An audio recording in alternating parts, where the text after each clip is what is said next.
আসসালামু আলাইকুম রহমতুল্লাহ। জমজমের পানি কি বিক্রি করা জায়েজ?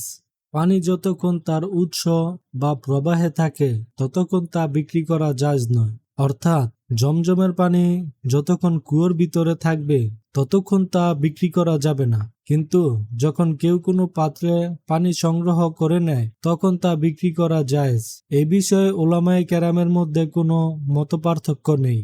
কেউ যখন কোনো পাত্রে পানি সংগ্রহ করে তখন সে সেটার মালিক হয়ে যায় এবং তা বিক্রি করা তার জন্য জায়েজ। এ বিষয়ে আলেমদের মধ্যে কোনো মতপার্থক্য নেই। শহরের বিভিন্ন স্থানে মশকে করে পানি বিক্রির রেওয়াজ বহু আগে থেকেই চলে আসছে, কেউ এতে আপত্তি জানায়নি। অনুরূপভাবে যদি কেউ তার কোনো কূপ বা সাধারণ কোনো কূপ থেকে বালতি দিয়ে পানি তোলে, তবে যে পানি সে উপরে তোলে তা তার মালিকানাধীন এবং সে তা বিক্রি করতে পারবে।